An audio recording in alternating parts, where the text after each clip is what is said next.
और electrostatics. Okay, तो देखते हैं हम इस सेकंड मेथड को।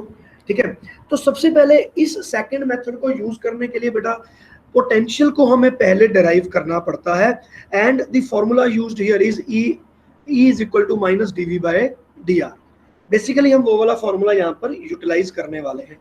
अब उसके लिए हम चाहते क्या है कि मेरे पास जो भी कोई पोटेंशियल जो यहाँ पर जो डाइपोल है, पहले इस डाइपोल को मैंने दो पार्ट में डिवाइड किया, p sin theta p cos theta, और उसके बाद मैंने यहाँ पर इस p पॉइंट पे पोटेंशियल फाइंड किया which is very very easy, और हमने पोटेंशियल फाइंड कर दिया। तो मैं यहाँ पर फिलहाल तो लिख रहा हूँ we know because in the last lecture we have done it, तो minus k p cos theta के कारण आएगा, sin थीटा के कारण तो जीरो हो जाएगा, cos theta by r cube. तो ये एक बड़ा सिंपल फॉर्मूला आपके सामने पड़ा है। अगेन मैं माइनस साइन को यहाँ पर निगलेक्ट कर दूंगा विद कॉशन कि भाई माइनस बाद में लगा लेंगे इस तरह से। ठीक है, तो चलो ये मेरे पास हो गया पोटेंशियल। तो नाउ अब मैं ये कह सकता हूँ कि मेरे पास एक फॉर्मूला है E is equal to minus dv by dr। Basically ये dv बाय dx होता है। ठीक है, और ये यूज होता है हमारे कार्टेशियन कोऑर्डिनेट्स में। ठीक है, तो इसके लिए हमारे पास अब यहाँ पर क्या होगा, यहाँ पर दो तरह के कोऑर्डिनेट्स होते हैं, शायद आपको पता हो। नॉन मेडिकल के स्टूडेंट्स को तो पता होगा, मेडिकल वालों को शायद ना पता। कार्टेशियन कोऑर्डिनेट्स जो कि x और y की टर्म्स में होते हैं, और एक होते हैं हमारे पास पोलर कोऑर्डिनेट्स जो r और थीटा की टर्म्स में होते हैं। तो ये जो है हमारे पास फार्मूला, ये पोलर कोऑर्डिनेट्स में आता है, r और थीटा। x और y की जगह r और थीटा, मतलब कोई भी अगर मैं पॉइंट लेता हूं तो मैं इसका कोऑर्डिनेट x और y नहीं दूंगा, r और थीटा दूंगा कि भाई यहां से अगर आप बनाओगे तो आपको कितना तो रेडियस बनेगा इसका और कितना इसका थीटा बनेगा। सिंपल बात ये वाला थीटा। तो उससे आप हर पॉइंट को फाइंड कर सकते हो। दिस इज अनदर मेथड, लेकिन वाइडली यूज्ड तो कार्टेशियन ही है, दूसरे वाला नहीं है। तो अब इस केस में हम क्या करेंगे, दो तरह के पहले इलेक्ट्रिक फील्ड फाइंड करेंगे। First electric field will be as a variable of radius dv by dr। अब क्या आ जाएगा मेरे पास, देखो माइनस kp को कॉमन ले लिया, cos थीटा और माइनस एनीवेज, चलो टोटल प्लस कर दिया मैंने, इलेक्ट्रिक फील्ड प्लस में आ जाएगा। kp cos थीटा, r का वेक्टर है, थीटा को कांस्टेंट मान के मैंने इसको फाइंड किया, और थीटा को कांस्टेंट मानेंगे, r को करेंगे तो मेरे पास ये r की पावर -3 आ जाएगा। तो ये आ जाएगा r की पावर -3, हाँ +1, नहीं 2 मिनट रुक जाओ, r की पावर -3 का डिफरेंशिएशन करना है बेटा, कंफ्यूज हो जा रहा हूँ। तो ये आ जाएगा आपके पास -3 r की पावर -2, ठीक है ना, n+1, सॉरी n-1 डिफरेंशिएशन किया।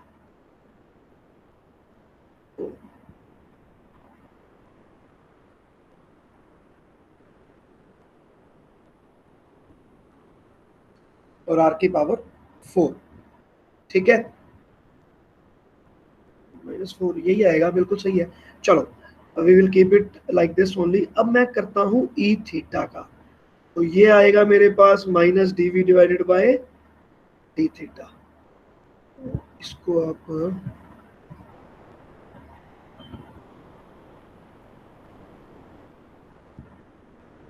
अरे ये भी माइनस आएगा, ठीक है ना, यस एब्सोल्युटली राइट। अब ये प्लस हो जाएगा, ठीक है। तो dv बाय डी थीटा, अब मैं सिर्फ थीटा को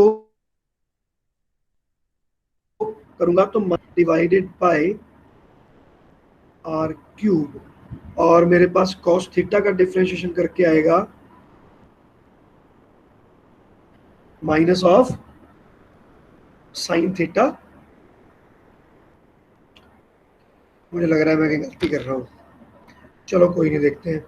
ठीक है, तो ये भी पॉजिटिव आ रहा है, और ये आ गया मेरे पास k p sine theta by r cube. यहाँ पर आर का मुझे लग रहा है कुछ प्रॉब्लम है। सर आपने डिफरेंशिएशन गलत नहीं की? बताओ बेटा कहाँ गलती की, मेरा एक्चुअली ना मुझे समझ नहीं आ रहा, बोलो कहाँ गलती की। R r minus minus three. Two नहीं आना चाहिए? नहीं बेटे, r raise to power n है अगर, तो n into r raise to power n minus one करेंगे ना, तो माइनस थ्री। तो माइनस थ्री तो आपका आगे ही आ गया, और ये माइनस थ्री माइनस वन करोगे तो r raise to power minus four आएगा ना, यस सर। है ना। तो ये तो गलती नहीं लग रही मुझे, ये तो मुझे ठीक लग रहा है, लेकिन ये कहीं गलती होनी चाहिए। Wait a minute,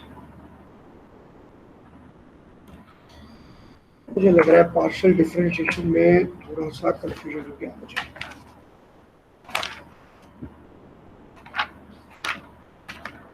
sir three नीचे आना चाहिए था।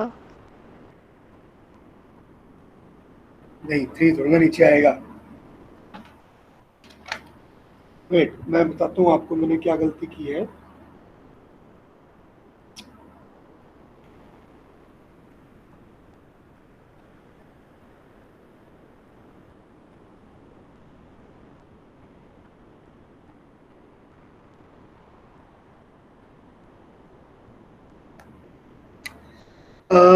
ये मैंने गलती ये किया है बेटा यहाँ पे। पहली बात तो मैंने ये वाला फॉर्मूला गलत लिखा है, ये आर की पावर टू होता है, ठीक है ना।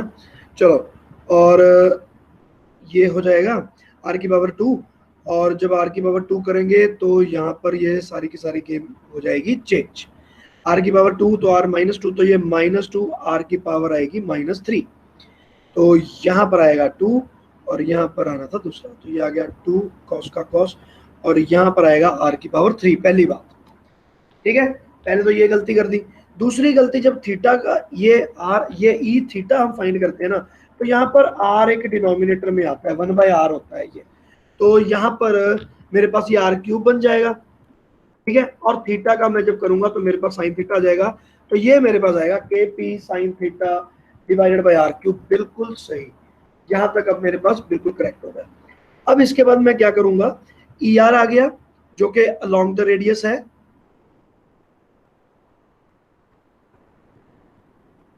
ठीक है। और ये आ गया विच इज परपेंडिकुलर,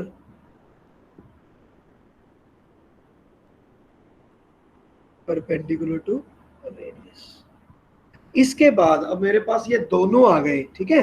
तो एक तरह से ई वन, तो ये तो हो गया मेरा ई वन, और ये मेरे पास फाइंड हो गया ई टू।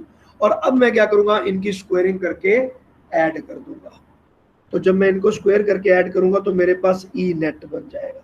थोड़ा सा कंफ्यूजन हो गया, अदरवाइज बिल्कुल ठीक था हमारे पास ये, k p twice of cos theta by r cube, इसकी करेंगे square, plus k p sine theta by r cube, इसकी करेंगे स्क्वायर, और यहां पर कर देंगे हम हाफ।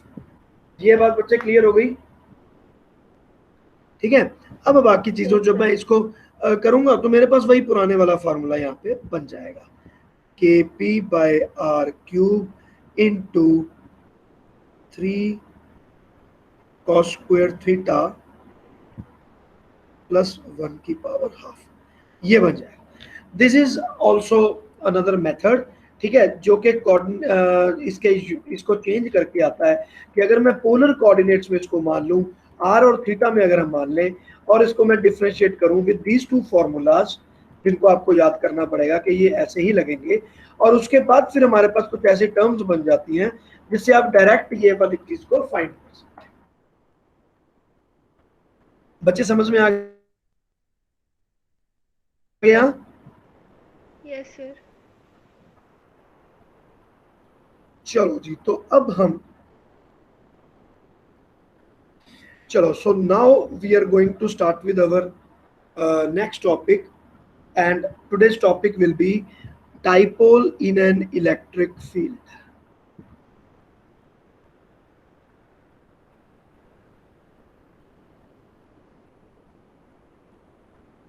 एक डाइपोल को जब आप एक इलेक्ट्रिक फील्ड में रखते हो तो व्हाट हैपेंस, ठीक है। इलेक्ट्रिक फील्ड दो तरह का हो सकता है, यूनिफॉर्म एंड नॉन यूनिफॉर्म। तो सबसे पहले हम यूनिफॉर्म इलेक्ट्रिक फील्ड की कंडीशन लगाएंगे और फाइंड करेंगे इलेक्ट्रिक फील्ड।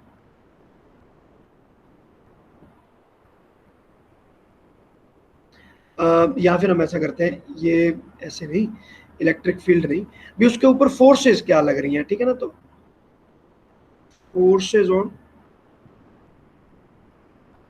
डाइपोल। अरे यार आज दिमाग को क्या हो गया, मुझे लग रहा है टॉर्क ऑन डाइपोल। ओके चलो, तो अब मेरे पास इलेक्ट्रिक फील्ड है, इलेक्ट्रिक फील्ड मुझे बनाना होगा। So the electric field will be like this.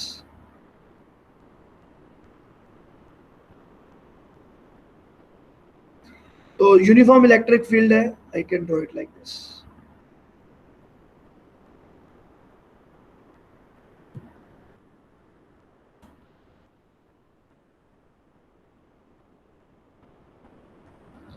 ये हो गया मेरे पास यूनिफॉर्म इलेक्ट्रिक फील्ड।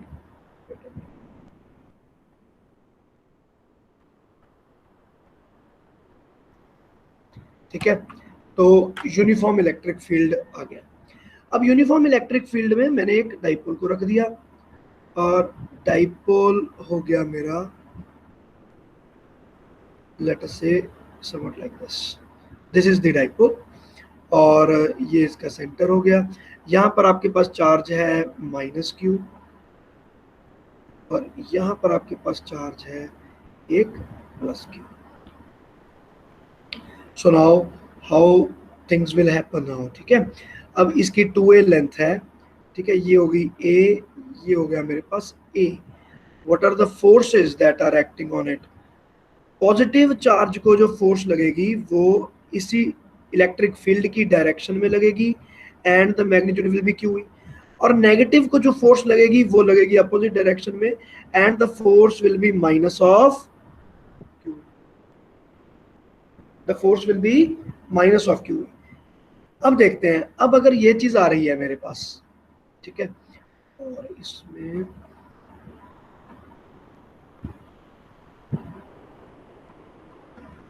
ये सेंट्रल लाइन हो गई,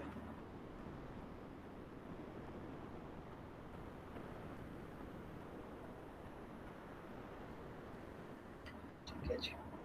सुनाओ, टॉर्क फाइंड करते हैं। तो टॉर्क का बच्चे हमने पहले देखा था 11th में कि देयर आर टू थिंग्स। एक चीज होती है जिसको हम बोलते हैं टॉर्क और एक होता है जिसको बोलते हैं कपल।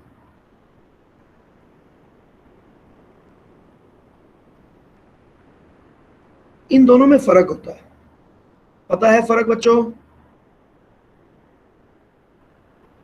कि नहीं? देखो यस सर। पता है, चलो बहुत बढ़िया, एक बार मैं फिर से बता देता हूँ। ये देखो ये आ गया। अगर मैं यहाँ पर कोई फोर्स लगा रहा हूँ तो ये बिल्कुल मेरे पास टॉर्क वाला कंसेप्ट लगेगा। ये फोर्स है तो यहाँ पर सिर्फ एक ही जगह पर इसकी टर्निंग हो रही है। So here I will define my torque. तो torque will be defined as R cross F। और कपल का जो पर्टिकुलर केस होता है, ये केस होता है कुछ इस तरह से कि जैसे अगर मेरे पास यहाँ पर कुछ इस तरह से आएगा केस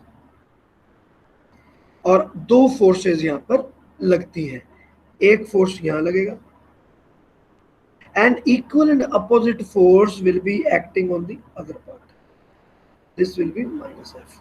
अगर ऐसा है तो इसको हम बोलते हैं कपल।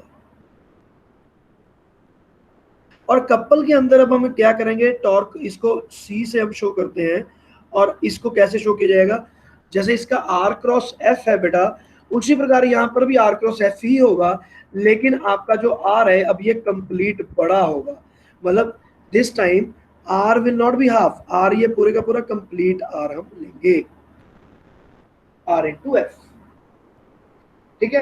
अदरवाइज भी अगर सोचा जाए तो कोई बहुत ज्यादा फर्क नहीं होता इन दोनों चीजों में। कैसे, अगर मैं इसके सेंटर पॉइंट से लूंगा तो ये R/2 हो जाएगा और ये R/2 हो जाएगा, तो दोनों का टॉर्क जो होगा that will be in the same direction clockwise. दोनों को ऐड करना पड़ेगा। तो एक के कारण मेरे पास आ जाएगा FR/2 और दूसरे का आ जाएगा FR/2। जब दोनों को ऐड कर देंगे तो आपके पास आएगा FR ही, तो बिल्कुल सेम टू सेम ही आएगा। तो इट डज नॉट मीन कि कपल कोई एक बड़ी डिफरेंट चीज हो गई, ऐसा भी नहीं है। टॉर्क और कपल आपका ऑलमोस्ट सेम चीज है। फिर भी थोड़ा सा कंफ्यूजन हो जाता है, बच्चों को कंफ्यूजन ना हो इसलिए मैं बता देता हूँ।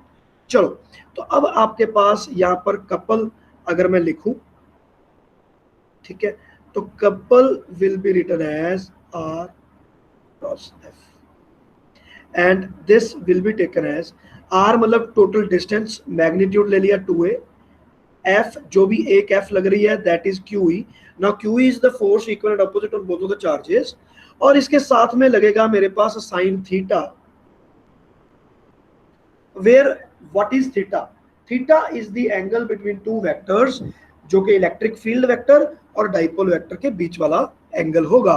सो that angle will be this, क्योंकि जो आपका वेक्टर है डाइपोल वेक्टर वो ये रहा, और इलेक्ट्रिक फील्ड वेक्टर आपका सामने की तरफ है, तो this angle is theta.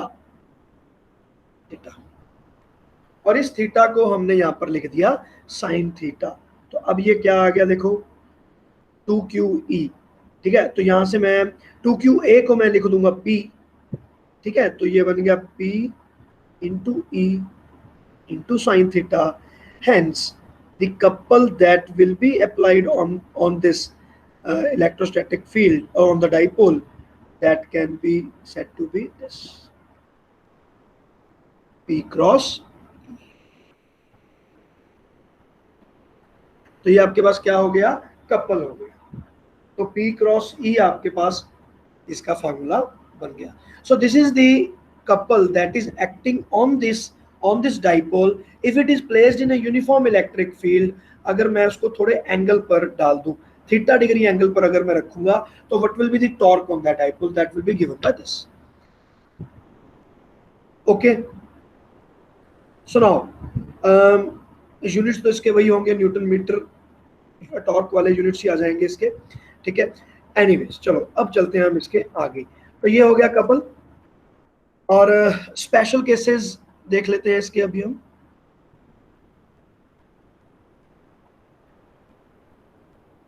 So these are very simple. अब देखो, अब अगर मैं थीटा सबसे पहले लेता हूं 0 डिग्री, तो 0 डिग्री अगर थीटा है तो what is the couple? Couple will be given by PE sin theta and this will come out to be a 0. It means कि अगर मेरा जो ये डाइपोल है ये 0 डिग्री एंगल पर होगा तो ये बिल्कुल स्टेबल होगा और इसके ऊपर कोई भी टॉर्क नहीं लगेगा, ठीक है। सो this is equilibrium position.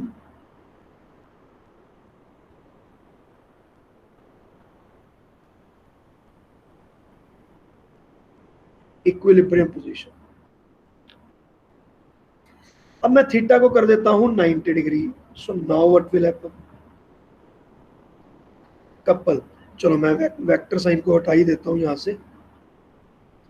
Couple will be equal to P into E। अब साइन थीटा मेरे पास क्या हो जाएगा, साइन 90, तो sine 90 is 1, so it will be P। It means maximum couple, maximum couple, तो जितना इसको कपल लग सकता है ये उतना आपके पास हो गया। तो ये हो गया आपके पास maximum couple that will act. मतलब अगर मेरा ये डाइपोल 90 डिग्री एंगल पर चला गया तो सबसे ज्यादा टॉर्क लग रहा होगा, सबसे ज्यादा ताकत लग रही होगी, उसको हिलाने की कोशिश हो रही होगी कि भाई तू गिर जा, इक्विलिब्रियम पोजीशन पे आ जा। थर्ड मेरे पास जो केस है उसमें हम लेते हैं theta is equal to 180 degree. So now the couple will be PE sin 180. So now what is sin 180? Again 0. तो ये फिर से मेरे पास एक इक्विलिब्रियम, लेकिन अब यहां पर दो तरह का इक्विलिब्रियम बन रहा है। एक बन रहा है 0 डिग्री पे, एक बन रहा है 180 डिग्री पे। What can be the difference between these two?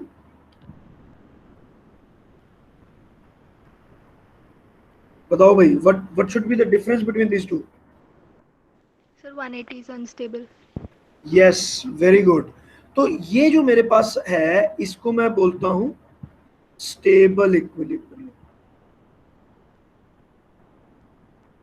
और 180 डिग्री वाला जो मेरे पास आ जाएगा, this will come out to be unstable equilibrium. 11th standard में हमने इसको डिटेल में पढ़ा होता है। स्टेबल इक्विलिब्रियम का मतलब है कि अगर हमने उस चीज को एक बार डिस्टर्ब किया तो it will again come back to the same position. थोड़ा सा डिस्टर्ब करेंगे फिर से वापस आ जाएगा। लेकिन अगर वो 180 डिग्री पर होगा तो इक्विलिब्रियम तो हो जाएगा, बट अगर हमने थोड़ा सा भी उसको डिस्टर्ब किया तो वो कभी भी अपनी वापस पोजीशन पर नहीं जाएगा। Another a new position will be attend. यहाँ पर रहेगा तो इक्विलिब्रियम तो होगा, बट वो बिल्कुल ताश के पत्तों की तरह है, थोड़ा सा भी डिस्टर्ब हो गया तो वो गड़बड़ हो जाएगा। So that will be unstable equilibrium. तो ये हो गया आपके पास डाइपोल को अगर मैं एक इलेक्ट्रिक फील्ड में रखता हूं तो किस तरह की फोर्सेस डाइपोल के ऊपर लगेगी, उसको हमने समझ लिया। ट्रांसलेशन में अगर मैं बात करूं तो बिल्कुल भी यहाँ पर ट्रांसलेशन नहीं हो पाएगी, बिकॉज एक्चुअली अगर सोचा जाए तो दोनों का जो फोर्स है दैट इज सेम, और सेम होने के कारण वो इक्वल एंड अपोजिट कैंसिल हो जाएगा। So what is the net force acting on this dipole? Zero. तो नेट फोर्स जीरो होने के कारण आपके पास ये डाइपोल की कोई भी मूवमेंट, ट्रांसलेशन मोशन एक यूनिफॉर्म इलेक्ट्रिक फील्ड में नहीं होती। This is a uniform electric field.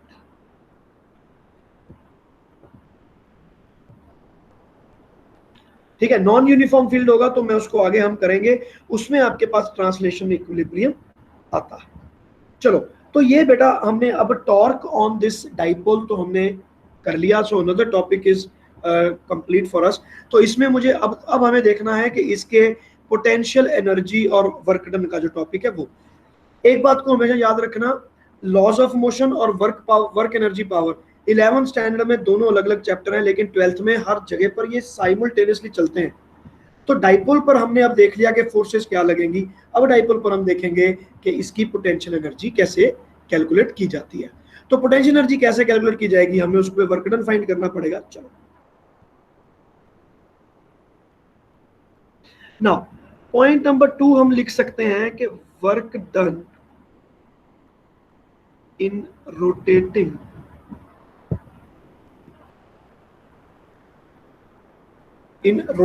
A dipole, ठीक है, बाय सम एंगल। तो मैं यहाँ पे एंगल नहीं लिख रहा हूँ, ठीक है ना, बाय सम एंगल हमें इसको अब रोटेट करना है। सो लेट अस सी नाउ।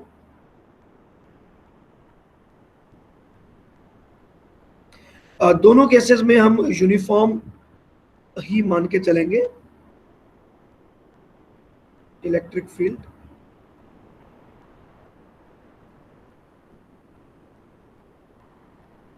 लेट अस से this is the uniform electric field, और इसमें अब मुझे बनाना है डाइपोल।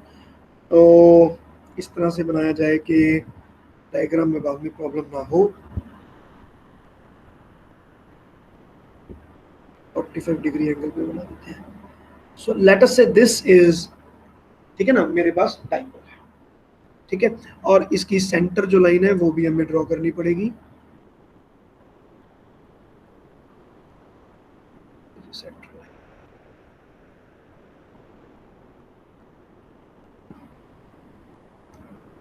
ओके, लेट अस सी नाउ। अब यहां पर देखते हैं कि भी इसमें क्या होगा। दोनों जगह पर मेरे पास चार्जेस हैं, ठीक है, और दोनों को फोर्सेस लग रही हैं, दोनों के पास एक इसको कपल लग रहा है। तो हमने यहां पर लिख दिया कि couple acts on the dipole when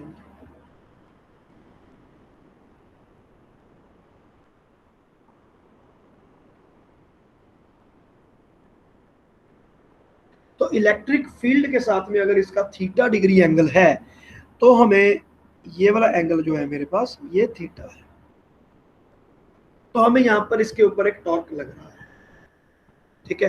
तो मैं देखना चाहता हूं कि इसमें हमें वर्क डन कितना करना पड़ा इसको रोटेट करने के लिए, इसमें पोटेंशियल एनर्जी कितनी सेव होती है बिकॉज ऑफ रोटेशन। याद रखो बेटा, यहाँ पर अब हम पोटेंशियल एनर्जी इलेक्ट्रोस्टैटिक वन जैसे हम करते थे, अलग अलग चार्जेस को लेकर आते थे, तो nobody is now bringing this charges from infinity and placing it in this uniform electric field. Typically हम जो यहाँ पर वर्क डन फाइंड कर रहे हैं वो सिर्फ और सिर्फ रोटेशनल वर्क डन है, सिर्फ और सिर्फ रोटेशन। डाइपोल को इनफिनाइट से उठा के यहाँ पे कौन लेकर आया, we are not concerned with that. तो अब मैं इसको रोटेट करूंगा, let us now rotate it by an angle theta, d theta. तो अब मैं इसको डी थीटा पे रोटेट करता हूं, लेट अस से दिस। तो अब इसको मैंने रोटेट किया, ये यहां चला गया है, ये यहां चला गया है, and the angle rotated here is D theta, this is the angle D theta. और अब मैं देखता हूं कि इस पे ऊपर हमें जो वर्क डन करना पड़ेगा वो क्या करना पड़ेगा। सो नाउ डी डब्ल्यू work done will be equal to c dot D theta, जहां पर इसको कपल लग रहा है, टॉर्क लग रहा है, ठीक है। और जो यहाँ, चलो पहले हम वर्क डन फाइंड करेंगे।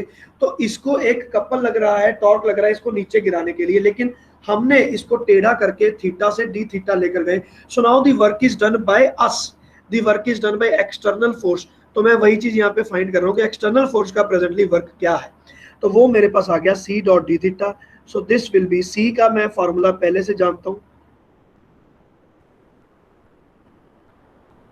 इसको मैं इंटीग्रल करूंगा तो मेरे पास वर्क डन आएगा।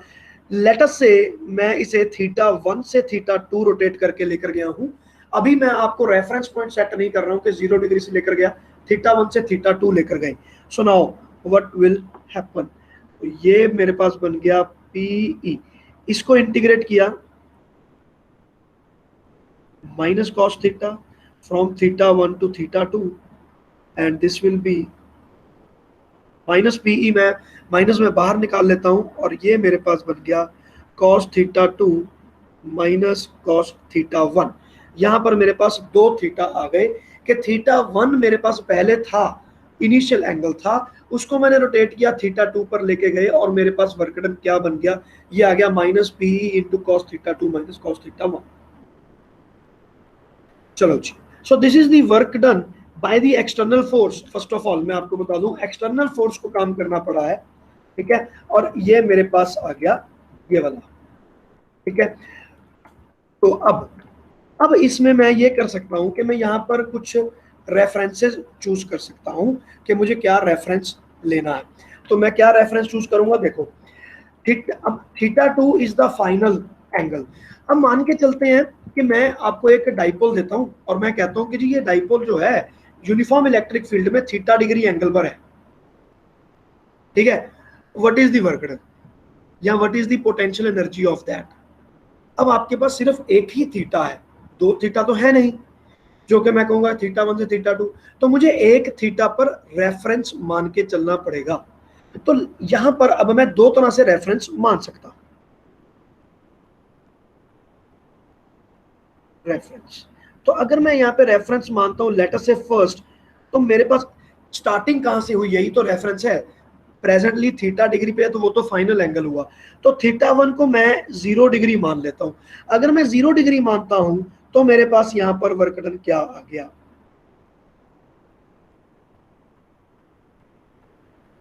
थीटा 1 को मैंने 0 पुट किया तो it will come out to be cos theta minus 1, तो this is coming out to be positive. So PE 1 minus cos theta, ये मेरे को वर्क डन मुझे यहाँ पे करना पड़ रहा है, पीई 1 माइनस कॉस थीटा। लेकिन अभी मैंने रेफरेंस पॉइंट क्या लिया है, 0 डिग्री। रेफरेंस पॉइंट से तो कोई ज्यादा फर्क नहीं पड़ता, आपकी मर्जी है, आप रेफरेंस तो किसी मर्जी को ले लो, फाइनल पोजीशन तो आपकी थीटा ही है ना। तो इसलिए मैं क्या करता हूं, मैंने यहां से चालाकी से, ठीक है, और you can say like by wisdom, हमने इसको 90 डिग्री ले लिया है। तो मेरे पास यहां पर वर्क डन बन गया दिस, और ये आ गया cos theta 2 minus cos theta 1। cos theta 1 में 90 डिग्री पुट करते ही वो 0 हो गया, तो मेरे पास ये आ गया minus of PE cos theta, which will be stored as the potential energy in this system। सारे की सारी जो मेरा पास, मैंने यहाँ पे जो वर्क डन फाइंड कर लिया है, ये पूरे का पूरा, सॉरी यहाँ तक, ये पूरे का पूरा जो वर्क डन है, ये सारे का सारा पोटेंशियल एनर्जी के रूप में मेरे को मिल जाएगा। तो मेरे पास यहाँ पर आपका आंसर आ गया minus PE cos theta.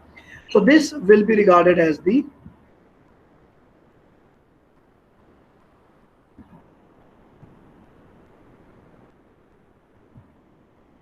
potential energy of the system, P dot E. अब मेरे पास दोनों ही वेक्टर हैं, cos थीटा है, मैंने उसको डॉट में कन्वर्ट कर दिया, मेरे पास पोटेंशियल एनर्जी का एक्सप्रेशन बन गया है, and that is minus P dot E. तो ये हो गई आपकी पोटेंशियल एनर्जी जो इसमें स्टोर हो गई। ठीक है, अगर मैं इसको थीटा डिग्री पे अगर कोई है तो उसके पास पोटेंशियल एनर्जी कितनी है, ये। एक्चुअली में जब आप इसको और इसको अगर आप देखोगे तो कोई ज्यादा फर्क नहीं पड़ेगा, सिर्फ रेफरेंस पॉइंट का ही आपके पास फर्क है। ठीक है, तो 90 डिग्री को मैंने ले लिया और मेरे पास ये चीज बन गई। बच्चों समझ में आ गया? किसी को कोई डाउट है बेटा तो पूछ लो। No sir. चलो गुड। तो ये हो गया मेरे पास इसके ऊपर लगने वाला टॉर्क, और ये हो गया मेरे पास इसके ऊपर लगने वाला जो वर्क डन है रोटेशन में, और जो पोटेंशियल एनर्जी स्टोर होती है। So with this we have completed the complete dipole. ठीक है, तो डाइपोल वाला सारा काम खत्म है। अब हमारे पास सिर्फ एक ही टॉपिक बच जाता है। It's again a very small topic, छोटा सा टॉपिक है, and this topic is motion of charges in electric field. Motion of charges in electric field, वैसे तो बड़ी जगह पर ये टॉपिक को स्किप कर दिया जाता है, लेकिन ये वाले टॉपिक को करवाया इसलिए जाएगा क्योंकि similar topic comes in next chapter in magnetism. तो मैग्नेटिज्म में आपको सिमिलर टाइप ऑफ चीज आएगी, तो उसको हमने इलेक्ट्रिक फील्ड में भी डाल दिया। छोटा सा टॉपिक है, देख लेते हैं बेटा। ये दो तरह की हम इसमें मोशन को डील करते हैं। पहली चीज, when the charge is travelling, when velocity vector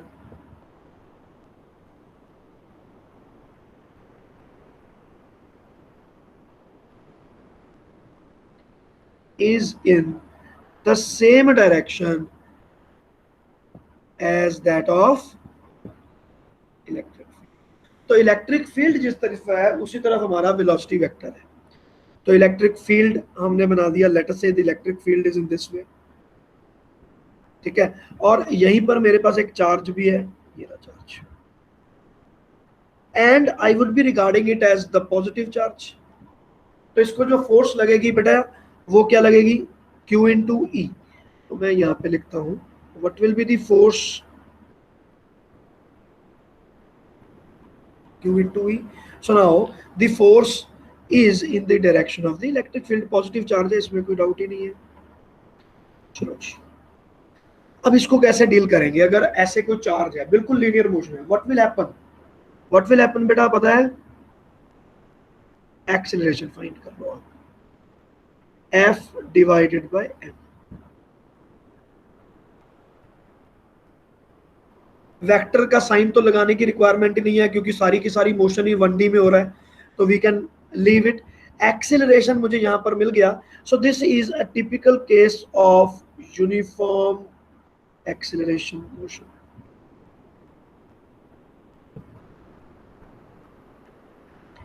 it means मेरे सारे फॉर्मूले यहाँ पे अप्लाई होंगे। v is equal to u plus a t, v square minus u square is equal to 2as, and s is equal to ut plus half a t square. All these formulas can be applied in this case. This is a very simple case।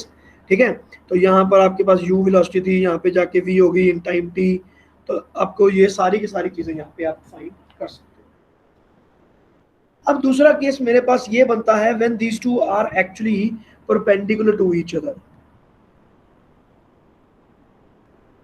Now when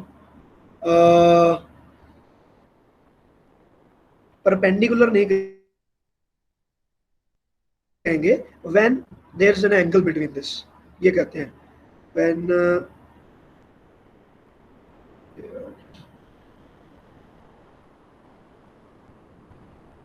N angle between velocity vector and electric field. अब कोई भी angle है, जैसे कि projectile motion में होता है, angle keeps on varying, keeps on changing. जरूरी नहीं कि it has to be perpendicular और ये सब, ऐसा कुछ नहीं है। तो अब मैं कंटेक्स्ट में हमें समझ में आए तो मैं क्या करूंगा, एक डाउनवर्ड इलेक्ट्रिक फील्ड मान के चल रहा हूं। तो यहां पर एक मुझे इलेक्ट्रिक फील्ड मिल रहा है।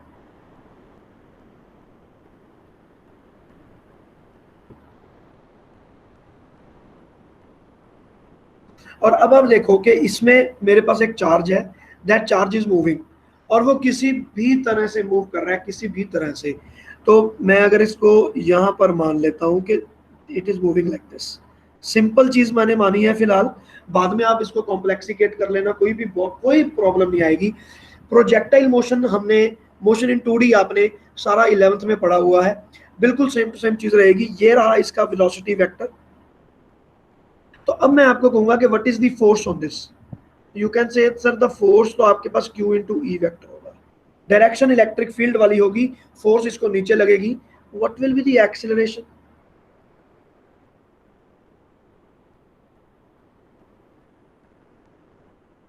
Q E vector by m, that will be the acceleration. अब इस एक्सीलरेशन, अब ये एक्सीलरेशन डाउनवर्ड है and it is a constant acceleration, क्योंकि इलेक्ट्रिक फील्ड को चेंज थोड़ी ना हो रहा है, ना चार्ज चेंज हो रहा है, कोई भी चेंज नहीं हो रहा। तो आपके पास ये एक कांस्टेंट एक्सीलरेशन है which is in downward direction. Can't you see that we are actually talking about gravity. ये एक तरह से ग्रेविटी के बारे में बात करने वाली बात है। इस बात को हमेशा ध्यान रखना कि ग्रेविटी और gravitational forces they never act on सब एटॉमिक पार्टिकल्स। तो इनके ऊपर हमें कभी भी ये लेने की जरूरत नहीं है कि ग्रेविटी लग रहा है, इनका वेट नहीं लग रहा, लग तो इलेक्ट्रोस्टैटिक फोर्स ही रही है, but we can use it like gravity. तो अब इसको यहां से नीचे की तरफ एक एक्सेलेरेशन हो गया, obviously it will follow a projectile motion and it will move like this. तो यहां पर ये एक हॉरिजॉन्टल प्रोजेक्टाइल का केस बन गया।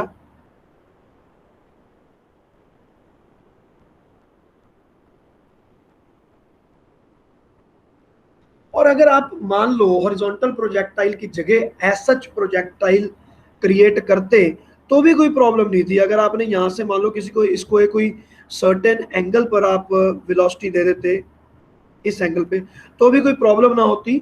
सिंपल बात है, ये यूं जाना था इसने और बिल्कुल ऐसे प्रोजेक्टाइल मोशन को कंप्लीट करते हुए इसने यहां पर पहुंचना था। तो ये टिपिकल प्रोजेक्टाइल मोशन बनता।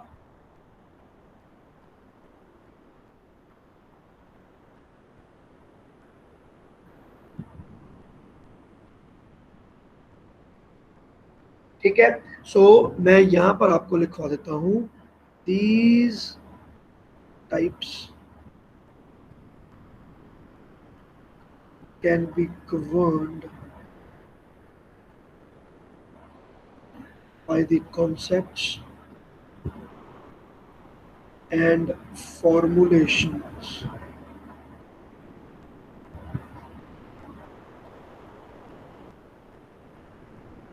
motion in 2D or projectile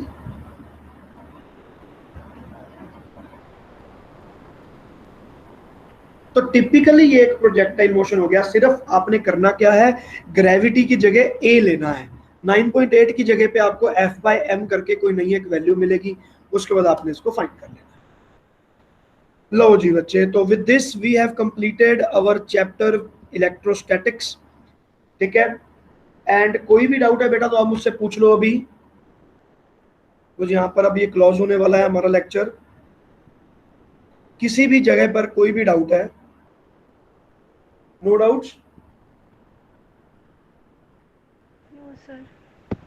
चलो, तो बच्चे फिर इसके साथ हमारा इलेक्ट्रोस्टैटिक चैप्टर तो क्लोज हो गया है।